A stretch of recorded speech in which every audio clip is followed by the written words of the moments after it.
A neutron star is not a star. Not in any sense that matters. Not by composition, not by energy source, not by physics. We named it that in 1933 because the alternative, admitting we had no framework for what we were describing, was harder. The name stuck. And the name has been hiding the physics from you ever since. It's also not a black hole. It sits at the edge, the extreme edge, of what matter is allowed to do before gravity wins completely. It is, in the most literal sense, a different state of existence. Not a dead star, not a failed black hole, something else. The object cataloged as the pulsar in Serpens, spinning 707 times per second, faster than the blades of a kitchen blender, faster than most industrial turbines, faster than anything of comparable mass has any right to move, is a neutron star. That number is not a dramatization. It was measured, it was confirmed. And when you sit with it long enough, the question isn't whether it's real. The question is how matter holds together under those conditions at all. That's where we're going. Walter Baade was at the Mount Wilson Observatory in California in 1933, sitting across a table from Fritz Zwicky. They were talking about supernovae, a word Zwicky had essentially coined, and something wasn't adding up in the energy budgets. Stars don't just explode. The energy released in a supernova is orders of magnitude beyond what chemical or even nuclear reactions inside the star could explain.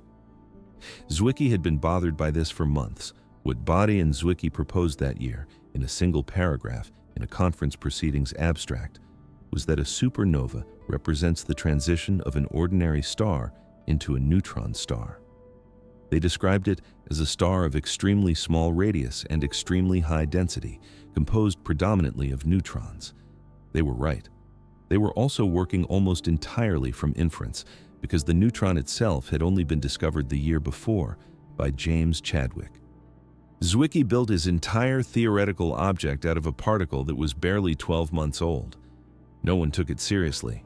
The physics was too extreme. Densities like that weren't thought to be physically achievable. The paper was largely ignored for 3 decades. Then, in 1967, a graduate student at Cambridge University named Jocelyn Bell was working through paper chart recordings from a radio telescope. Actual paper, printed by a physical pen, scrolled out across the floor of her office. She noticed a pattern, a pulse, perfectly regular, repeating every 1.3373 seconds without deviation. Bell brought it to her supervisor, Anthony Hewish. The signal was so regular that the team's first half-serious notation for it was LGM1, Little Green Men. Not because anyone genuinely believed it was artificial, but because nothing natural was supposed to produce a signal that precise. The universe is not a clock. Stars burn irregularly, plasma moves chaotically, nebulae drift. A perfectly metronomic pulse from deep space had no known mechanism behind it. The mechanism was a neutron star, rotating, sweeping a beam of radio emission across space the way a lighthouse sweeps a beam across water, and we were sitting in the path of it. The pulse wasn't the star transmitting, it was the star spinning. Each rotation brought the beam past us, 1.3373 seconds per rotation. Baade and Zwicky had been right for 34 years before anyone could prove it.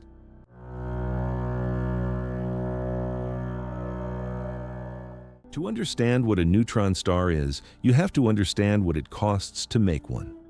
A star like our Sun spends its entire existence in a negotiation. The outward pressure of nuclear fusion, hydrogen fusing into helium in the core, releasing energy, pushing outward, is balanced exactly against the inward pull of gravity. The star is a maintained equilibrium. Every second of its life is a tie score. When the fuel runs out, the negotiation ends, gravity wins, the core collapses. For a star with a core mass below roughly 1.5 solar masses, the collapse is stopped by electron degeneracy pressure, a quantum mechanical effect that prevents electrons from occupying the same state. This produces a white dwarf, a dense, slowly cooling remnant about the size of Earth, composed of carbon and oxygen, supported by quantum mechanics rather than fusion. For a core above that threshold, electron degeneracy is not enough. The electrons are forced into the protons, they combine. The result is neutrons. The collapse continues until neutron degeneracy pressure, the same quantum mechanical resistance now operating on neutrons rather than electrons, is strong enough to halt the infall. What you are left with is a sphere approximately 20 kilometers across. 20 kilometers, the diameter of a small city. And packed into that sphere is more mass than the Sun, typically between 1.5 and 2 solar masses. The density at the core is comparable to the density inside an atomic nucleus. Not like a nucleus. The same density. You are not looking at matter that resembles nuclear matter. You are looking at matter that is nuclear matter, extended across a macroscopic object. A teaspoon of neutron star material would weigh roughly 4 billion tons at Earth's surface gravity. The number has been quoted so many times it has lost some of its force, so consider the geometry, instead the entire mass of Mount Everest compressed into a volume smaller than a sugar cube. Not compressed the way a hydraulic press compresses metal, compressed the way a star compresses itself with the weight of a solar mass pushing inward from every direction simultaneously. The surface of a neutron star is not a gas or a liquid. It is a crystalline lattice of nuclei, primarily iron, arranged in a rigid structure under gravitational pressures that make the concept of hard from everyday experience completely inapplicable. The crust is estimated to be approximately 10 billion times stronger than steel. Not 10 times, not 1,000 times, 10 billion.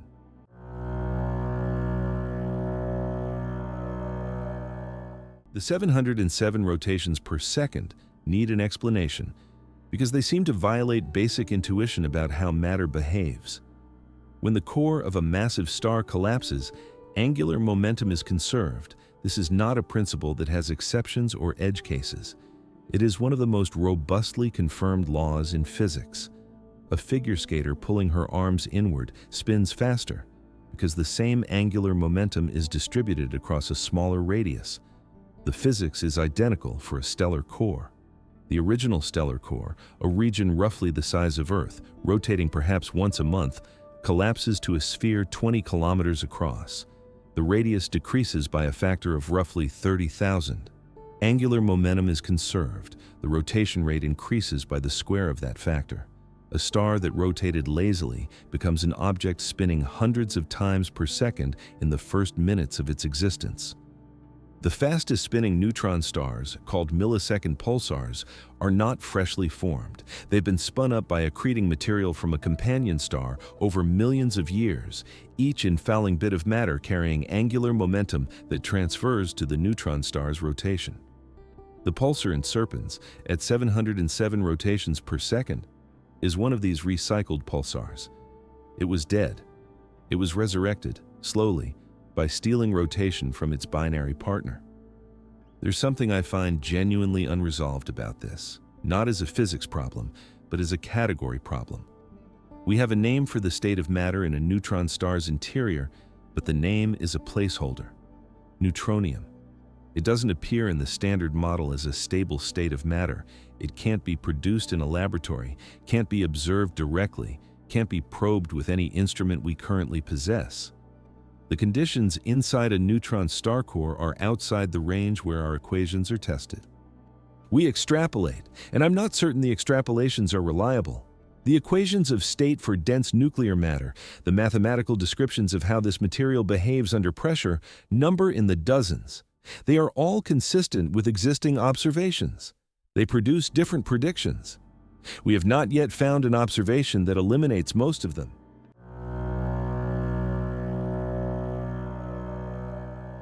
A neutron star's magnetic field is strong enough that it requires a separate discussion.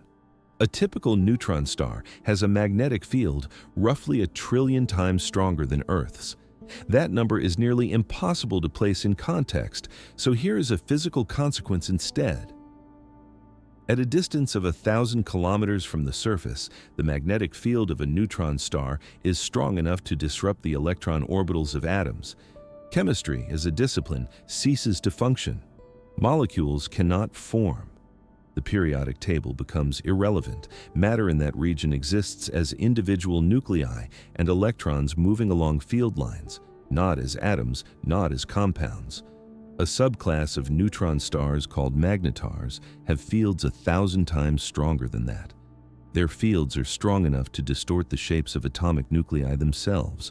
Nuclei become elongated along the field direction, stretched into structures with no laboratory analog. In a magnetar flare, a sudden rearrangement of the magnetic field, enough energy is released in a fraction of a second to outshine the entire galaxy. The magnetar SGR-1806-2O released more energy in 0.2 of a second in December of 2004 than our Sun emits in 250,000 years. Andrew Cumming at McGill University spent years modeling the crusts of neutron stars, not the interior, where the equations of state are hopelessly uncertain, but the crust, where the physics is at least partially tractable. He found that the crystalline lattice of the crust can store enormous elastic energy as the magnetic field slowly evolves and shifts over thousands of years. When the crust finally fractures, a starquake, the stored energy releases as a burst of X-rays and gamma rays. The seismology of a neutron star crust shares mathematical structure with the seismology of tectonic plates on Earth, but the energies involved differ by a factor of roughly 100 million billion. The frame around the physics here keeps shifting. Every time we think we understand what neutron stars are, a new class appears that the existing framework doesn't cover cleanly. Magnetars were proposed theoretically in 1992 by Robert Duncan and Christopher Thompson. Duncan was at the Canadian Institute for Theoretical Astrophysics, Thompson at Princeton. They predicted that a small fraction of neutron stars would form with extremely high magnetic fields as a result of turbulent dynamo effects during the first few seconds after collapse. The prediction was confirmed observationally in 1998, but the mechanism that produces the specific field strengths observed, why some neutron stars become magnetars and others don't, is still not fully understood.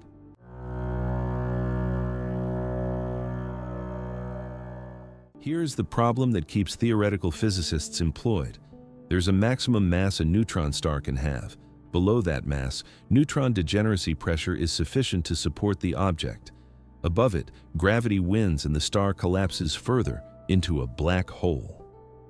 This maximum mass is called the Tolman-Oppenheimer-Volkoff limit, calculated first in 1939 by J. Robert Oppenheimer and George Volkoff, working at Berkeley. Oppenheimer was 35 years old. He published the paper 6 months before the German invasion of Poland. He would spend most of the next 6 years on a different project entirely. The original calculation put the maximum mass at roughly 7/10 of a solar mass. That turned out to be too low. It assumed the simplest possible equation of state for dense nuclear matter, which we now know is wrong. The actual limit depends on the true equation of state inside the core, which, as established, we don't know. Observations have pushed the measured maximum upward. In 2010, a team led by Paul Demarest at the National Radio Astronomy Observatory measured the mass of a pulsar, a neutron star identified by the designation given to it in the Shapiro delay analysis, at 1.97 solar masses. The measurement used a relativistic effect as the pulsar's radio pulses passed close to its white dwarf companion. They were delayed by the companion's gravitational field. The delay gave the masses. At 2 solar masses, the measurement immediately ruled out the softest equations of state, the ones that predicted matter at neutron star densities would compress most easily. In 2020, the same team measured a different pulsar at 2.08 solar masses. The constraint tightened further. The theoretical maximum, depending on which equation of state you trust, sits somewhere between 2 and 3 solar masses. Possibly higher if exotic phases of matter, quark matter, strange quark matter, color superconducting phases, appear in the core and provide additional pressure support. This matters because of what lies in the gap. Between roughly 2.5 and 5 solar masses, we have almost no confirmed compact objects. Neutron stars top out around 2 solar masses. Black holes, at the low end, appear to start around 5 solar masses. The gap is called the mass gap, and it is one of the most contested regions in astrophysics. Either very massive neutron stars exist there, or very light black holes exist there, or both, or neither. The gravitational wave detectors built by the Laser Interferometer Gravitational Wave Observatory detected a merger event in 2019, classified as GW190814, where a 23 solar mass black hole merged with an object of 2.6 solar masses. The 2.6 solar mass object is either the most massive neutron star ever found or the lightest black hole ever found. We cannot distinguish between the two interpretations with current data.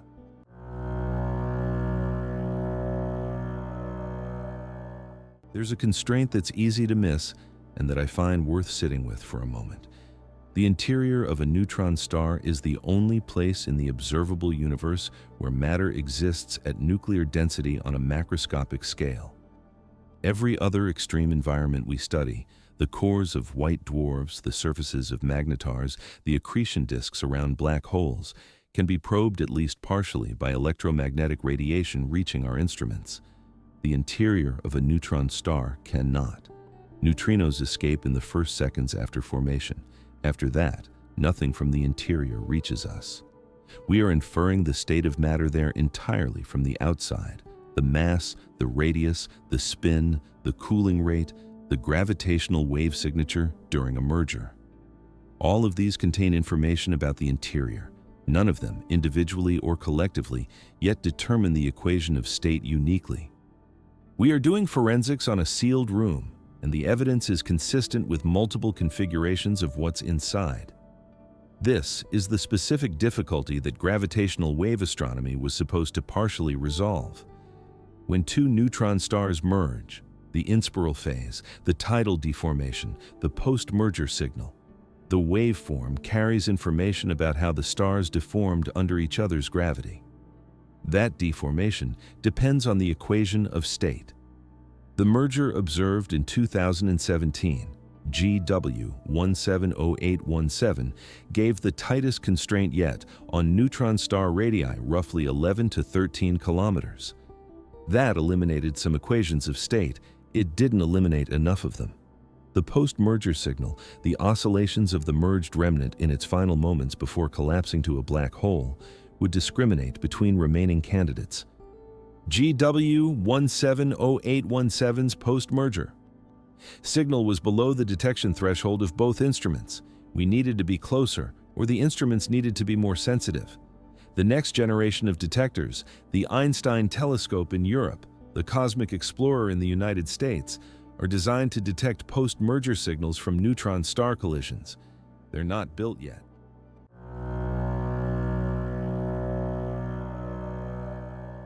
The pulsar in Serpens will slow down. It's already slowing. Losing angular momentum to magnetic braking, the emission of radio waves carrying energy away from the rotation. On timescales of hundreds of millions of years, it will spin down to a period of seconds, then minutes. Eventually, the radio emission will cease. The pulsar will go dark. The neutron star will remain, cooling toward the temperature of the surrounding space, crystallizing further, settling.